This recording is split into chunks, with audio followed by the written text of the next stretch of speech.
സമ്മാനം AK-47 തോക്കും 350 പൗണ്ടും. മൂന്നാം സമ്മാനം കുറെ കുട്ടി കൈ ബോംബുകളും 250 പൗണ്ട്. എന്ന് പറഞ്ഞാൽ മനുഷ്യൻ തൻ്റെ ഇതിന് പിന്നിലൊക്കെ പ്രവർത്തിക്കുന്ന ആളുകളൊക്കെ എന്ന് പറയുന്നത് വളരെ ആശയവും ബുദ്ധിയും കഴിവുകളും ഉള്ളവരൊക്കെയാണ്. പക്ഷേ അങ്ങനെയുള്ള ആളുകൾ അവരുടെ ബുദ്ധികൾ പ്രവർത്തിക്കുന്ന കേന്ദ്രങ്ങൾ അത് നിശബ്ദമായിരിക്കാം. പക്ഷെ ഇതെല്ലാം പ്രയോഗിക്കുന്ന വേറെ സ്ഥലങ്ങളിലാണ്. കേരളം അങ്ങനെ ഒരു നാടായി മാറുകയാണ്. ഇവിടെ ഇരുന്നുകൊണ്ട് ചിന്തിക്കുന്നു, വേറെ സ്ഥലത്ത് ഒന്നെങ്കിലും ബോംബുകളൊക്കെ പൊട്ടുന്നു, ജനത്തെ കൊല്ലുന്നു. ബുദ്ധികേന്ദ്രമൊക്കെ കേരളമായി മാറുകയാണ്. പക്ഷെ ഇവിടെ നമ്മളിന്ന് നമ്മുടെ ബുദ്ധി, നമ്മുടെ ആശയം, നമ്മുടെ കഴിവ് ഒരു നന്മയ്ക്ക് വേണ്ടി ഉപയോഗിക്കുകയാണ്. ആ നന്മയെന്ന് പറയുന്നത് മനുഷ്യനെ സുഹൃത്താക്കുന്ന ഒരു മാധ്യമത്തിന് വേണ്ടിയാണ് നമ്മൾ ആ മാധ്യമം എനിക്ക് എങ്ങനെ സ്വന്തമാക്കാം. കാരണം റേഡിയോ എന്ന് പറയുന്നത് ഒരു സുഹൃത്താണ്. നമ്മുടെ ജീവിതത്തിൽ ഒഴിച്ചുകൂടാൻ മേലാത്ത ഒരു സുഹൃത്തായി മാറിക്കൊണ്ടിരിക്കുകയാണ് റേഡിയോ. വീട്ടിലെ മറ്റൊരു അംഗമായി മാറിക്കൊണ്ടിരിക്കുകയാണ് FM റേഡിയോയും. അതുപോലെ തന്നെ ഈ അമച്വർ റേഡിയോ, നമുക്കറിയാം റേഡിയോ എന്നൊക്കെ പറയുന്നത് ഒരു സുഹൃത്തായി മാറിക്കൊണ്ടിരിക്കുന്ന കാലഘട്ടമാണ്. അപ്പോൾ അതുകൊണ്ട് നമ്മുടെ ഈ ആശയങ്ങളെയൊക്കെ ഇവിടെ വരുന്നത് നമ്മുടെ ബന്ധങ്ങൾ ശക്തിപ്പെടുത്താനാണ്. ആരെയും കൊല്ലാനോ ആരെയും നശിപ്പിക്കാനോ അല്ലെങ്കിൽ എന്തെങ്കിലും ന്യൂസ് ലീക്ക് ചെയ്തെടുക്കാനോ മതസ്പർദ്ധ വളർത്താനോ വർഗീയത വളർത്താനോ ഒന്നുമല്ല ഇത് ഇവിടെ നടത്തുക. ഒരു റേഡിയോ വഴി നമ്മളൊരു സുഹൃത്തിനെ സമ്പാദിക്കുകയാണ്. നമ്മുടെ സുഹൃത്തായി റേഡിയോ മാറുകയാണ്. ഒരു കമ്പാനിയൻഷിപ്പ്. മാധ്യമങ്ങളെ പലതിനും ഉപയോഗിക്കാം. നമുക്കറിയാം, ഒന്നെങ്കിൽ ഒരു എന്റർടൈൻമെന്റ് മാത്രമല്ലത്, അല്ലെങ്കിൽ ഒരു ബോറടി മാറ്റാവുന്ന ഒരു ഉപകരണമായി ചിലർ ഇതിനെ കണ്ടെന്ന് വരാം. ബോറടി മാറ്റുക, മുഷിപ്പ്, അല്ലെങ്കിൽ ഒരു വേറെ രീതിയിൽ, അല്ലെങ്കിൽ ഒരു ബേബി സിറ്റർ ആയിട്ടൊക്കെ ആളുകൾ മാധ്യമങ്ങൾ ഉപയോഗിക്കാറുണ്ട്. ബേബി സിറ്റർ, അല്ലെങ്കിൽ ഒരു സുഹൃത്തായി മാറുന്നു മാധ്യമങ്ങൾ. പല രീതിയിൽ മാധ്യമങ്ങളെ മനുഷ്യർ സമീപിക്കാറുണ്ട്. പക്ഷെ നമ്മൾ ഇതിനെല്ലാം ആത്യന്തികമായി നമ്മൾ സമീപിക്കേണ്ടത് സമൂഹത്തിന് നന്മയ്ക്ക് വേണ്ടിയാണ്. ആ സമൂഹത്തിന് നന്മ, നമ്മളിൽ ഉണ്ടാകുന്ന നല്ല ആശയങ്ങൾ, റേഡിയോ കേൾക്കുമ്പോൾ നമുക്ക് കിട്ടുന്ന നല്ല സന്ദേശങ്ങൾ, അവയൊക്കെ നമ്മുടെ ജീവിതത്തെ മാറ്റേണ്ടതായിട്ടുണ്ട്, പരിവർത്തനപ്പെടുത്തേണ്ടതായിട്ടുണ്ട്. അവിടെയൊക്കെ നമ്മൾ ജാതിക്കും മതത്തിനും പാർട്ടിക്കും ഒക്കെ അപ്പുറം പ്രവർത്തിക്കുന്ന നന്മയുള്ള മനുഷ്യരായി മാറും. അതാണ് ഈ ചുരുങ്ങിയ സമയം കൊണ്ട് ഞങ്ങളുടെ റേഡിയോ വഴി ഞങ്ങൾക്ക് മനസ്സിലാക്കാൻ സാധിച്ചിരിക്കുന്നത്. ഇതിന്റെ ശക്തി എത്രയോ വലുതാണ്. 1 മണിക്കൂർ റേഡിയോ കൂടെ പാവപ്പെട്ടവനെ സഹായിക്കണമെന്ന് പറഞ്ഞാൽ 1.5 ലക്ഷം രൂപ ഒപ്പിക്കാം. നമ്മുടെ ഇപ്പോഴത്തെ മീഡിയ വില്ലേജ് റേഡിയോ 1.5 ലക്ഷം രൂപ ഒപ്പിക്കാൻ ഞങ്ങൾക്ക് 1 മണിക്കൂർ മതി. 10 ലക്ഷം രൂപ ഒപ്പിക്കണമെങ്കിൽ ഞങ്ങൾക്ക് ഒരാഴ്ച 2 ആഴ്ച മതി 10 ലക്ഷം രൂപ ഒപ്പിക്കാൻ. മനസ്സിലായോ? എന്ന് പറഞ്ഞാൽ ഇതൊരു മനുഷ്യ നന്മയ്ക്ക് വേണ്ടി പ്രവർത്തിക്കുന്ന മാധ്യമം. അതാണ് ഇതിന്റെ ശക്തി. ഞങ്ങൾ ഇപ്പോഴാണ് അതിന്റെ ശക്തി തിരിച്ചറിയുന്നത്. ഇവിടെ നിന്ന് ഒത്തിരിയധികം മതങ്ങൾ തമ്മിൽ അടുത്തിരിക്കുന്നു, ഹൃദയങ്ങൾ തമ്മിൽ അടുത്തിരിക്കുന്നു. ഇവിടെ നമ്മുടെ ലക്ഷ്യങ്ങൾ തെറ്റിപ്പോയാൽ, ഇതിന്റെ പിന്നിലുള്ളവരുടെ ലക്ഷ്യങ്ങൾ തെറ്റിപ്പോയാൽ ഇത് നാശത്തിലേക്കേ പോകത്തുള്ളൂ. അതുകൊണ്ട് നമുക്ക് ഈ മാധ്യമത്തെ നല്ലതിന് ഉപയോഗിക്കാം. നല്ല രീതിയിൽ ഇത് ലഭിക്കുവാനായിട്ട് സാധിക്കുന്ന രീതിയിൽ ഇപ്പോൾ ഒരു വർക്ക്ഷോപ്പ് ഇവിടെ നടക്കുകയാണ്. ഇതിന്റെ പിന്നിൽ പ്രവർത്തിക്കുന്ന എല്ലാവരെയും പ്രത്യേകിച്ച് അമച്വർ റേഡിയോ സൊസൈറ്റി ചങ്ങനാശ്ശേരി ഇവരെ പ്രത്യേകമായിട്ട് അഭിനന്ദിക്കുകയാണ്. ഇതിലെത്തി നിങ്ങളെല്ലാവരെയും ആത്മാർത്ഥമായി അഭിനന്ദിച്ചുകൊണ്ട് ഈ പരിപാടി ഔദ്യോഗികമായിട്ട് ഉദ്ഘാടനം ചെയ്യുകയാണ്.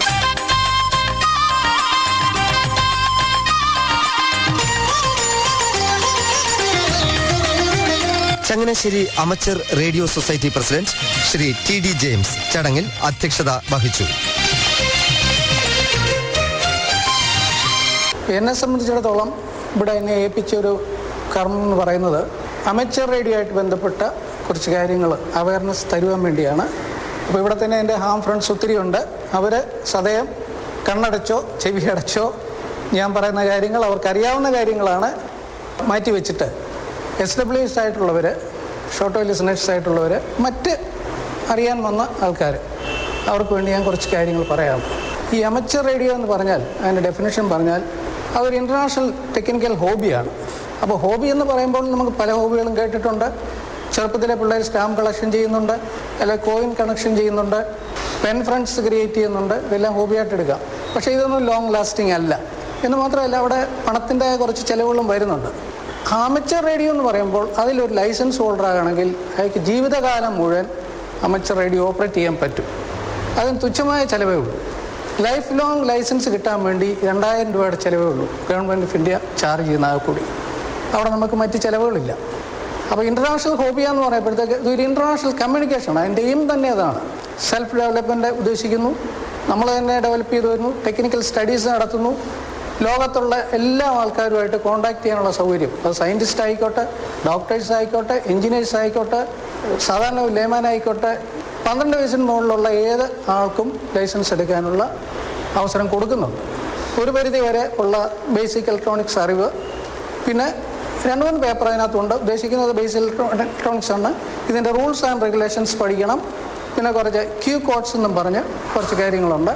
ഫോണറ്റിക് ആൽഫബറ്റ്സ്, ഇങ്ങനെയുള്ള കാര്യങ്ങൾ പഠിച്ച് ഒരു പരീക്ഷ ഏതെങ്കിലും പോലീസ് സ്റ്റേഷനിൽ നിങ്ങൾക്ക് ഇന്ത്യയിൽ എവിടെയുള്ള ആർക്ക് വേണമെങ്കിലും എഴുതാം. എവിടെ പോയി വേണം. ഇവിടെ ട്രിവാൻഡ്രത്തുണ്ട്, മംഗലാപുരത്തുണ്ട്, പൂനെയുണ്ട്, മദ്രാസുണ്ട്, പല സ്ഥലങ്ങളിലുണ്ട്. എവിടെ വേണമെങ്കിലും എഴുതാം. ഇന്ത്യൻ സിറ്റിസന് എവിടെ വേണമെങ്കിലും പോയി എഴുതാൻ കുഴപ്പമില്ല. അപ്പോൾ ചിലവിതേ ഉള്ളൂ. ലൈഫ് ലോങ് ലൈസൻസ് കിട്ടാൻ വേണ്ടി 2000 രൂപ മുടക്കിയാൽ മതി. ഇനി ഇതിൻ്റെ ഉദ്ദേശം ഞാൻ പറഞ്ഞു, എയിം ഇതാണ്. സെൽഫ് ഡെവലപ്മെൻറ്റ്, ഇൻ്റർ കമ്മ്യൂണിക്കേഷൻ നടത്തുന്നു. കൂടാതെ ഗവൺമെൻറ്റിന് സിവിൽ ഡിഫൻസ് ലോ അതുപോലുള്ള ഒഫീഷ്യൽസ് ആവശ്യപ്പെട്ടാൽ നമുക്ക് അവരെ ഹെൽപ്പ് ചെയ്യാവുന്ന ഒരു സാഹചര്യം. ഉദാഹരണത്തിന് നിങ്ങൾക്ക് മോർവി അണക്കെട്ട് പൊട്ടിയ ആ സംഭവം ഒരുപക്ഷെ വായിച്ചിട്ട് കാണും. പിന്നെ പെരുമൺ ട്രെയിൻ അപകടം, അതുകൂടാതെ ഈ ഇടമലക്കുഴി അവിടെ ഈ അടുത്ത കാലത്ത് ഇലക്ഷൻ ടൈമിൽ ഉള്ള സർവീസ് ചെയ്ത ഇവിടെ 2 പേര് തന്നെ ഇരിപ്പുണ്ട്. അപ്പോൾ അവിടെ കാട്ടുപ്രദേശമാണ്. അവിടെ ഇലക്ഷൻ ഡ്യൂട്ടിയുള്ള ആൾക്കാർക്ക് ചെന്ന് പറ്റാൻ പറ്റുന്നില്ല, കമ്മ്യൂണിക്കേഷൻ ഫെസിലിറ്റി ഇല്ല. അപ്പോൾ മൊബൈൽ യൂണിറ്റുമായിട്ട് അവിടെ ചെന്ന് കോട്ടയം കളക്ടറേറ്റും ഇടുക്കി കളക്ടറേറ്റുമായിട്ടൊക്കെ ബന്ധപ്പെട്ടുകൊണ്ട് അവർക്ക് ആ ഇലക്ഷൻ ഡ്യൂട്ടി കംപ്ലീറ്റ് ചെയ്യാൻ പറ്റി. അതൊരു വലിയ സർവീസാണ്. അതിന് റെമ്യൂണറേഷൻ റിവാർഡ്സ് ഒന്നുമില്ല, ഫ്രീ ഓഫ് സർവീസാണ്. അങ്ങനെ ചെയ്യാൻ പറ്റി. ഈ കലാമിറ്റീസ് ഉണ്ടാകുമ്പോൾ ഒരുപക്ഷെ നിങ്ങൾ കേട്ടാണ്, ഒരു ഷിപ്പ് റക്കേജ് ഉണ്ടാകുന്നു, അല്ലെങ്കിൽ ആരെങ്കിലും ആക്രമിക്കുന്നു, അവിടെ നിന്നൊരു സിഗ്നൽ അയക്കും, ഡിസ്ട്രസ് സിഗ്നൽ എന്ന് പറയും. അതിന് SOS എന്ന് ഹാമിൽ പറയും. മറ്റുള്ളവർ അത് തന്നെയാണ് പറയുന്നത്. കമ്മ്യൂണിക്കേഷൻ സൈഡിൽ SOS എന്ന് പറയും, സേവ് അവർ സോൾ. അതിന് ഈ മോഴ്സ് കോഡിൽ ഓപ്പറേറ്റ് ചെയ്യുമ്പോഴത്തേക്ക് അതിന് പിന്നെ മേഡെയർ എന്ന് പറയും. അങ്ങനെയൊക്കെയാണ് പറഞ്ഞുകൊണ്ടിരുന്നത്. അതുപോലെ തന്നെ എമർജൻസി സിഗ്നലുണ്ട്. അത്യാവശ്യം നേരുന്ന സമയത്ത് വേറെ സാധാരണ ഹാം റേഡിയോ ഓപ്പറേറ്റേഴ്സിൽ ഉപയോഗിക്കുന്നത് ജനറൽ സിഗ്നൽ എന്ന് പറയുന്നതാണ്. അപ്പോൾ അത്രയും ടെക്നിക്കൽ സൈഡിലേക്ക് പോകേണ്ട. ഒരു ഹാം റേഡിയോയിൽ ഇൻട്രസ്റ്റ് വരുന്ന ആൾ എന്തൊക്കെ വേണം, അവർക്ക് ആവശ്യമുള്ള എന്തൊക്കെയാണ്? 1, ഒരു ട്രാൻസ്മിറ്റർ വേണം. 2, ഒരു റിസീവർ വേണം. ഇതിന് എഫിഷ്യൻസി ഉള്ള റിസീവർ ആയിരിക്കണം. അതിന് 4 ക്വാളിറ്റി ഉണ്ട്. സെൻസിറ്റിവിറ്റി ഉണ്ട്, സെലക്ടിവിറ്റി ഉണ്ട്, ഫിഡിലിറ്റി ഉണ്ട്, സ്റ്റെബിലിറ്റി ഉണ്ട്. ഇതെല്ലാം ഇതിനുണ്ടായിരിക്കണം.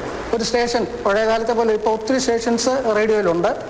അതിനൊരു ബാൻഡ് വിഡ്ത്ത് കൊടുത്തിട്ടുണ്ട്, ഓക്യുപ്പൈ ചെയ്യാനുള്ള ഒരു ഏരിയ കൊടുത്തിട്ടുണ്ട്. അത് സ്റ്റേഷൻ കൂടുതൽ സിഗ്നലുള്ളതാണ്, സ്ട്രെങ്ത് ഉള്ള സിഗ്നലുള്ളതാണ്. അത് സ്പ്ലിറ്റിങ് സൈഡിലേക്ക് സ്പ്രെഡ് ചെയ്യും. അപ്പോൾ ആ ബാൻഡ് വിഡ്ത്ത് കുറയ്ക്കാനൊക്കെ വളരെ നാരോ പോയിന്റ് കൊടുക്കുന്ന സെലക്ടിവിറ്റി ഉള്ള റേഡിയോസ് നമ്മൾ ഉപയോഗിക്കണം. അതാണ് ഉദ്ദേശിക്കുന്നത്. അപ്പോൾ ഇത്രയും സൗകര്യങ്ങളും നല്ലൊരു ആൻറ്റീനയും, ആ ആൻറ്റീന എന്ന് പറഞ്ഞാൽ അതിൻ്റെ ലോഡെന്ന് പറയും, അതും ഉപയോഗിച്ച് കഴിഞ്ഞാൽ ഒരു ഹാം ഓപ്പറേറ്റർക്ക് ഒരു ഷാക്കിൽ, അതായത് ഒരു മുറിക്കകത്തിരുന്ന് ഓപ്പറേറ്റ് ചെയ്യാൻ പറ്റും. പക്ഷേ ഈ വ്യക്തിക്ക് ഒരു ലൈസൻസ് ആവശ്യമാണ്. ഈ ലൈസൻസ് നേടിക്കൊടുക്കാൻ ഞങ്ങളെ കൊണ്ട് സാധിക്കും. പക്ഷേ ചില കാര്യങ്ങൾ നിങ്ങളത് ചെയ്യണം, ആ താല്പര്യമുള്ളവർ ചെയ്യണം. ഇത് ഇവിടെ രജിസ്റ്റർ ചെയ്ത് പഠിച്ച്, അതിന് 10 പൈസ ചിലവില്ല. പഠിച്ച് ഞങ്ങൾ പറയുന്ന കേന്ദ്രത്തിൽ പോയി ടെസ്റ്റ് എഴുതുമോ, അല്ലെങ്കിൽ ഇവിടെ വെച്ച് ടെസ്റ്റ് എഴുതി കണ്ടക്ട് ചെയ്യാൻ പറ്റുന്നതാണ്. താല്പര്യമുള്ളവർ അതിലേക്ക് മൂവ് ചെയ്യുക. അതാണ് പറയാൻ ഉദ്ദേശിച്ചിരുന്നത്. പിന്നെ ടെക്നിക്കലായിട്ടുള്ള ഒത്തിരി കാര്യങ്ങളുണ്ട്. അതിപ്പം നിങ്ങളോട് പലരോടും പറഞ്ഞാൽ മനസ്സിലാവില്ല. അതുകൊണ്ട് ഞാൻ അതിലേക്ക് കടക്കുന്നില്ല.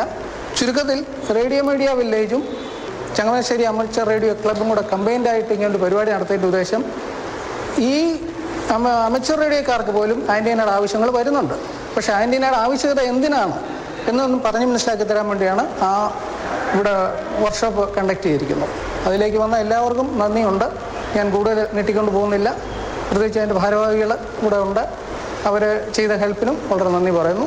നിങ്ങൾക്ക് നമസ്കാരം.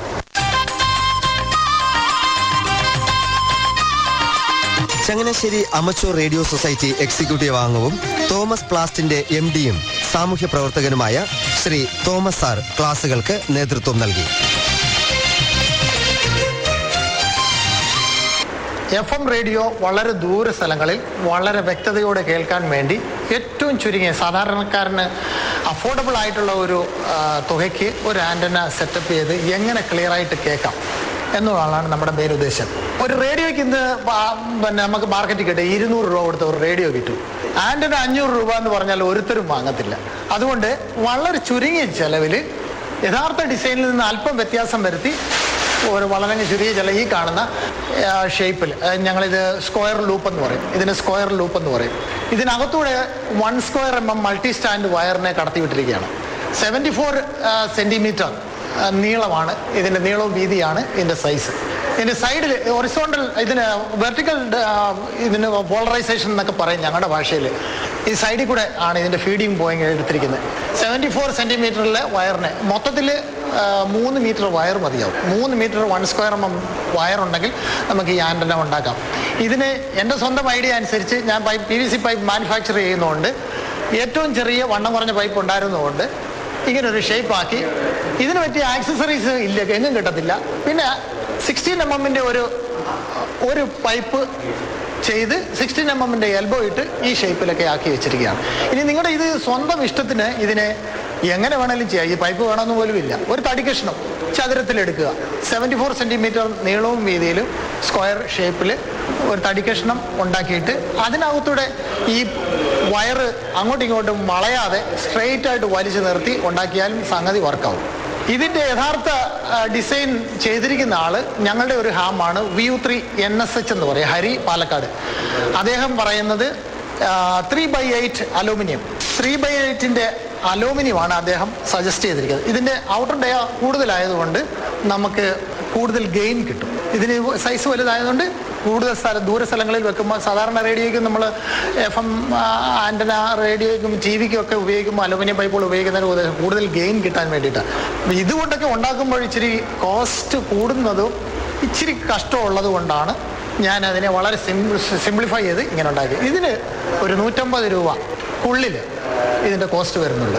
തനിയെ ഉണ്ടാക്കുകയാണെങ്കിൽ ഒരു 100 രൂപ എന്ന് വെച്ചോ, അത്ര ഉണ്ടാവും. തനിയെ ഉണ്ടാക്കാന്ന് പറഞ്ഞാൽ വേറെ തനിയെ ചെയ്യുകയാണെങ്കിൽ 100 രൂപയ്ക്കുള്ളിൽ തീർക്കാനുള്ളതേ ഉള്ളൂ. ഒരുമാതിരിപ്പെട്ട നല്ലൊരു റിസപ്ഷനും കിട്ടുന്നുണ്ട്. ഇതിൻ്റെ കൺസ്ട്രക്ഷൻ ഡീറ്റെയിൽസ് പറഞ്ഞുതരാം. 74 സെൻറ്റിമീറ്ററിലെ ഇപ്പം നമ്മൾ പാചകത്തിന് പറയുന്നത് പോലെ തന്നെ സാമഗ്രികൾ അല്ലേ, ഉപയോഗിക്കേണ്ട ആവശ്യമുള്ള സാധനങ്ങൾ ഒരു പാചകത്തിന് പറയുന്ന പോലെ തന്നെ പറയാം. 74 സെൻറ്റിമീറ്റർ നീളമുള്ള പൈപ്പിനെ മുറിച്ച പീസുകളാണ് ഇരിക്കുന്നത്. നമ്മൾ 4 പീസ് എടുക്കുക. വെറും ഒരു അരമണിക്കൂർ ഉണ്ടെങ്കിൽ നമുക്കിത് റെഡിയാക്കി എടുക്കുക. അരമണിക്കൂർ സമയം. ഇതിനൊക്കെ ഒരു ചെറിയൊരു താല്പര്യം മാത്രം മതി. വേറെ പ്രത്യേകിച്ച് വലിയ ഡിഗ്രി കോഴ്സൊന്നും ഇതിന് ആവശ്യമില്ല. ടെക്നിക്കലി എല്ലാം ഒരു താല്പര്യമാണല്ലോ. താല്പര്യം ഉണ്ടെങ്കിൽ നമുക്ക് എന്ത് വേണമെങ്കിലും ചെയ്യാം. പിന്നെ ഇത് നമ്മുടെ സ്വന്തത്തിന് ഡിസൈൻ ചെയ്യാം. എന്തെങ്കിലും കോസ്റ്റ് കുറയ്ക്കുകയോ ഡ്യൂറബിലിറ്റി, നമ്മൾ വെളിയിലൊക്കെ നിൽക്കുമ്പം ഇതൊക്കെ ഇതിൻ്റെ ഒരു ചെറിയൊരു ഡ്രോബാക്ക് എന്താണെന്ന് വെച്ചാൽ വെയിലത്ത് കുറേ നാൾ നിൽക്കുന്ന കഴിയുമ്പോൾ ഇതിന് വളയാനുള്ള ചാൻസ് ഉണ്ടാവും. ആ വളയാതിരിക്കാൻ വേണ്ടിയിട്ടാണ് നിങ്ങൾ വെളിയിൽ കണ്ടെന്ന് തോന്നും. ഞാൻ ഇവിടുന്ന് ഒരു ടോയിൻ അങ്ങോട്ട് കെട്ടി അങ്ങോട്ടും ഇങ്ങോട്ടും ഓരോ ടോയിൻ കെട്ടിയിട്ട് അൾട്രാവയലറ്റ് എഫക്റ്റ് ആകാത്ത നല്ല പ്ലാസ്റ്റിക് ടോയിൻ കിട്ടും. നമ്മളെ പച്ചക്കറിക്ക് പന്തലിടുന്നൊരു സാധനമുണ്ട്, വില കുറവുള്ളത്. അത് കെട്ടി മേലോട്ട് കെട്ടി കഴിഞ്ഞാൽ അത് കുറേ നാളും കൂടെ നിൽക്കും. ഒന്നും ഈ പക്ഷികളൊക്കെ വന്നു വെച്ചാൽ ഒരു പക്ഷേ അതിൻ്റെ സൈഡിലൊക്കെ വന്നിരുന്ന് കഴിഞ്ഞാൽ ഷേപ്പ് മാറും. ഇതിൻ്റെ ഷേപ്പിന് വ്യത്യാസം വന്നാൽ ഇതിൻ്റെ റിസപ്ഷൻ ഗെയിൻ കുറയും. FM റേഡിയോയ്ക്കുള്ള ഏറ്റവും വലിയൊരു പ്രശ്നം ഇതാണ്. ഇവിടെ നന്നായിട്ട് കിട്ടും, ഇവിടെ കിട്ടത്തില്ല. ഇതിൻ്റെ ഒഴുക്ക്, ഈ മാഗ്നറ്റിക് വേവ്സിൻ്റെ FM-ൻ്റെ ഫ്രീക്വൻസി മോഡുലേഷൻ്റെ വേവ്സിൻ്റെ ഒഴുക്ക് അങ്ങനെയാണ്. തൊട്ടടുത്ത് കിട്ടും, അപ്പുറത്ത് കിട്ടത്തില്ല. അപ്പം നമ്മൾ എന്താ ചെയ്യേണ്ടതെന്നറിയാം, ഈ ആൻറ്റന ഉണ്ടാക്കുന്നതിനേക്കാളും ഏറ്റവും വലിയൊരു സംഗതി പ്രത്യേകം ശ്രദ്ധിക്കേണ്ടത്, വീടിൻ്റെ നല്ല സ്റ്റൈൽ നോക്കി എവിടെയെങ്കിലും കൊണ്ട് ആൻറ്റന സെറ്റ് ചെയ്തിട്ട് റേഡിയോ വെച്ചാൽ സാധനം കിട്ടത്തില്ല. ആദ്യമേ ഇതിനെ റേഡിയോ എടുത്തുകൊണ്ട് പോയിട്ട് ഏത് ഭാഗത്ത്, മാത്യു സാറിന് വളരെ ക്ലിയർ ആയിട്ട് അറിയാം. അതുപോലെ തന്നെ FM റേഡിയോ കേൾക്കാൻ തുടങ്ങുമ്പോൾ, പ്രത്യേകിച്ച് റേഡിയോ മീഡിയ വില്ലേജ് കേൾക്കാൻ തുടങ്ങിയപ്പോൾ തന്നെ മനസ്സിലായി എന്തുമാത്രം നമുക്ക് അറിവ് കുറവുണ്ടെന്നുള്ളത്. ഇവരെന്തുമാത്രം നല്ല കാര്യങ്ങളാണ് ഓരോ ദിവസവും പറഞ്ഞു തരുന്നത്. പല പല വിഷയങ്ങൾ, ഡിഫറെൻ്റ് ആയിട്ടുള്ള സബ്ജക്റ്റുകൾ. അപ്പോൾ ഞാൻ ഈ പ്രധാനപ്പെട്ട സംഗതിയിൽ നിന്ന് വിട്ടുപോയി, അതുകൊണ്ട് തിരിച്ചു വരാം. ഇത് വളരെ സിമ്പിളാണ്. എത്രയും വേഗം നിങ്ങൾക്ക് എല്ലാവർക്കും ചെയ്യാൻ പറ്റുന്നൊരു സംഗതി. ഇനി ഇതിൻ്റെ ഒരു പ്രധാനപ്പെട്ട ഭാഗമാണ് ഈ ഫീഡിങ് പോയിന്റ്. ഈ ഫീഡിങ് പോയിന്റ് ഒരു പ്രധാനപ്പെട്ട ഭാഗമാണ്. അതിനെ ഞാൻ സപ്പോർട്ട് ചെയ്ത് ഇങ്ങനെ നിർത്തിയിരിക്കുന്നത് 10 mm ഗ്യാപ്പ് അവിടെ ഉണ്ടാവണം. ആ 10 mm ഗ്യാപ്പ് എന്ന് പറയുന്നത് വളരെ ഒരു നമ്മൾ ക്രിട്ടിക്കലായിട്ടുള്ള ഒരു സംഗതിയാണ്. ആ ഗ്യാപ്പ് ഇങ്ങനെ അടുത്ത് കഴിഞ്ഞാലൊക്കെ നമുക്ക് റിസപ്ഷനൊക്കെ കുറയും. അതിനാദ്യം എന്ത് ചെയ്യുന്നറിയാം, 16 mm പൈപ്പിനെ 10 mm ഗ്യാപ്പിൽ ഹോൾ ഇട്ടിരിക്കുക. കണ്ടോ, 16 mm പൈപ്പിനെ 10 mm ഗ്യാപ്പിൽ ഹോൾ ചെയ്തിരിക്കുകയാണ്. ഈ പൈപ്പ് നമ്മൾ സ്ക്വയർ പൈപ്പിനെ 10 mm മുറിച്ചെടുത്ത് കളഞ്ഞിരിക്കുക. ആ ഭാഗത്ത് 10 mm മുറിച്ചെടുത്ത് കളഞ്ഞിരിക്കുക. ഇനി ആ മുറിച്ച ഭാഗത്തിലേക്ക് പോകുന്നതിന് മുമ്പേ ഈ വയറിനെ നമ്മൾ ഇനി ഇത് ആൻറ്റന അസംബിൾ ചെയ്തിട്ട് ഞാൻ മുമ്പേ പറഞ്ഞ് എവിടെ സിഗ്നൽ കിട്ടുന്നു അവിടെയാണ് ഇത് സ്ഥാപിക്കേണ്ടതെന്ന് പറഞ്ഞു. നമ്മുടെ ഏറ്റവും വലിയൊരു ശത്രു ഇപ്പോഴത്തെ ഏറ്റവും വലിയ ശത്രു ആരാന്നറിയാമോ? Induction cooker. Induction cooker FM റേഡിയോയ്ക്ക് ഏറ്റവും വലിയൊരു ശത്രുവാണ്. അത് പല സ്ഥലങ്ങളിലും അതിൻ്റെ ഇൻ്റർഫിയറൻസ് ഉണ്ടാവും. പിന്നെ ഏറ്റവും കുറഞ്ഞ ചാർജറുകൾ, ചൈനയുടെ ചാർജറുകൾ, CFL ലാമ്പുകൾ, ഇതൊക്കെ നമുക്ക് റേഡിയോയ്ക്ക് ഒത്തിരി ഇൻ്റർഫിയറൻസ് ഉണ്ടാക്കും. അലൂമിനിയം റൂഫിങ്, മെറ്റൽ റൂഫുള്ള സ്ഥലങ്ങൾ, ഈ മെറ്റൽ ഭാഗങ്ങളൊക്കെ ഉള്ള സ്ഥലങ്ങളിൽ എന്ത് പറ്റുമെന്നറിയാം, ഈ സിഗ്നൽ വന്നിട്ട് റിഫ്ലക്റ്റായി വേറെ സ്ഥലത്തൊക്കെ പോകും. അപ്പോൾ അതൊക്കെ നമുക്കൊരു അതൊക്കെ നിങ്ങൾക്ക് മനസ്സിലാവും.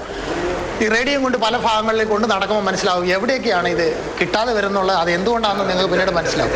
അപ്പോൾ അരമണിക്കൂർ പോലും വേണ്ട, ഒരു ആൻറ്റന റെഡിയാക്കാൻ അരമണിക്കൂർ പോലും വേണ്ട. 3 മീറ്റർ വയറും ഒരു 4 കഷ്ണം പൈപ്പും ഒരു 4 എൽബോ 16 mm എൽബോ മതിയാവും. എന്നിട്ട് ഇതിപ്പോൾ ഏതാണ്ട് പൂർത്തിയായിരിക്കുകയാണ്. വയറ് എല്ലാ വശത്തും വലിച്ച് ടൈറ്റ് ചെയ്തിട്ട് അവിടെ നമ്മളൊരു കണക്ടർ കൊടുക്കുക. UV അൾട്രാവയലറ്റ് എഫക്റ്റ് നശിച്ചു പോകാത്ത ടൈപ്പ് കണക്ടർ ആണെങ്കിൽ കുറേ നാൾ ലാസ്റ്റ് ചെയ്യും.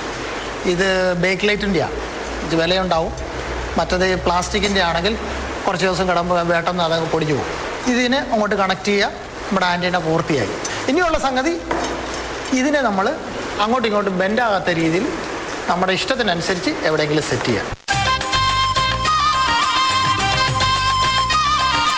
വിദൂര സ്ഥലങ്ങളിൽ നിന്നും അരികത്തു നിന്നുമെല്ലാമായി നിരവധി ശ്രോതാക്കൾ ശില്പശാലയിൽ പങ്കെടുത്ത് സംശയങ്ങൾ ദൂരീകരിക്കുകയും ആന്റിനയ്ക്ക് ആവശ്യമായ ഉപകരണങ്ങൾ കരസ്ഥമാക്കുകയും ചെയ്തു.